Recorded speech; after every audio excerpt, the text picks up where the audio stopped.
آئیے ایک اور مثال میں پیش کروں. بنی اسرائیل کا واقعہ آپ نے سنا ہوگا کہ اللہ رب العالمین نے بنی اسرائیل کے لوگوں پر ایک پابندی لگائی تھی کہ وہ ہفتے کے دن مچھلیاں نہ پکڑیں. اب بعض ہمارے نوجوان بار بار فون کرتے رہتے ہمارے واسطے بھی پابندی ہے کیا, ہفتہ کے دن مچھلیاں نہیں پکڑنا کیا؟ بہت سے نوجوان معلوم ہونے کے بعد بھی پوچھتے ہیں یا بھول جاتے. سن لیں, ہمارے اوپر کوئی پابندی نہیں.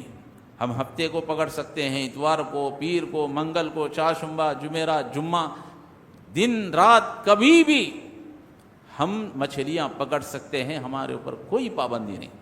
یہ پابندی صرف موسیٰ علیہ السلام کی جو قوم تھی بنی اسرائیل, اس پر پابندی لگائی, ہمارے اوپر نہیں. پابندی یہ تھی کہ وہ ہفتے کے دن مچھلیاں نہ پکڑیں. اب اتفاق یہ ہوا کہ اللہ نے ان کو آزمایا, ان کی آزمائش کی. ہفتے کے دن ہی مچھلیاں دریا میں اوپر آ جاتی تھی, بہت زیادہ مچھلیاں اچھل کود کرنے لگتی. اب بنی اسرائیل کے لوگ دیکھنے لگے غیر دنوں میں جو ہے مچھلیاں بڑی مشکل سے ملتی ہیں, ہفتے کے دن خود بخود اوپر آ جاتی ہیں. تو اب ان کے اندر مال کی حرص پیدا ہو. اگر ہم ہفتے کے دن مچھلیاں پکڑیں گے تو کھائیں گے بھی اور بیچیں گے بھی, مال کمائیں گے. حرص پیدا ہو گئی.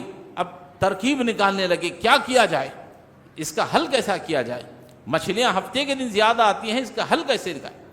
تو انہوں نے ترکیب یہ کی کہ جمعہ کی رات میں یہ لوگ جو ہے جال ڈال دیتے تھے دریا میں, اور ہفتے کے دن جب مچھلیاں اوپر آتی تو خود بخود جال میں پھنس جاتی, اور اتوار کی جب صبح ہوتی تو مچھلیاں فوراً نکال لیتے. اللہ تبارک و تعالیٰ نے کہا کہ یہ جو مکر کر رہے ہو, یہ جو چالاکی کر رہے ہو, اللہ کے پاس نہیں چلے گی. خبردار, اس چالاکی سے باز آ جاؤ. ہم نے ہفتے کے دن مچھلیاں پکڑنے سے منع کیا ہے. یہ جو چالاکی کر رہے ہو, ہفتے کے دن جال ڈال دیں گے, اتوار کے دن پکڑیں گے, یہ جو ہیلے بہانے ہمارے پاس بھی چلتے ہیں نا, مولوی صاحب روزہ نہیں رکھ سکتا, ہیلا بہانا, نماز نہیں پڑھ سکتا, ہیلا بہانا, ہر قسم کے لیے زکوٰۃ دینا ہے, ہیلا بہانا, ایسے بہت سے ہیلے بہانے ہیں. تو بنی اسرائیل کے لوگوں نے بھی ہیلا پیش کیا. اللہ رب العالمین کے پاس ہیلا نہیں چلے گا. اللہ تمہارے نیتوں کو جانتا ہے. کیوں؟ انہ علیم بذات الصدور, وہ تمہارے دلوں سے زیادہ قریب ہے. تمہارے دلوں کے بھیدوں کو بھی اللہ جانتا ہے کہ تم دل میں کیا رکھتے ہو. بنی اسرائیل نے چالاکی کرنے کی کوشش کی. اللہ نے پیغمبروں کے ذریعے سے, نیک لوگوں کے ذریعے سے سمجھایا, لیکن یہ قوم سمجھی نہیں. اللہ نے کیا کیا؟ اللہ نے عذاب کو نازل کیا.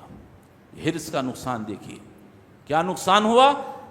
فَقُلْنَا لَهُمْ كُونُوا خِرَدَةً خَاسِئِينَ, اللہ نے فرمایا تم ذلیل و خوار ہو کر بندر ہو جاؤ. اللہ نے اس بنی اسرائیل کی قوم کے جو لوگ مچھلیاں پکڑتے تھے, اللہ نے اس قوم کو بندر بنا دیا. فرمایا کونوا خِرَدَةً خَاسِئِينَ, تم ذلیل و خوار ہو کر کے بندر ہو جاؤ. اللہ رب العالمین نے قیامت تک کے لیے ان کو اللہ تعالیٰ نے بڑی بدنامی کے ساتھ قرآن مجید میں ذکر فرمایا. تو یہ ہے حرص.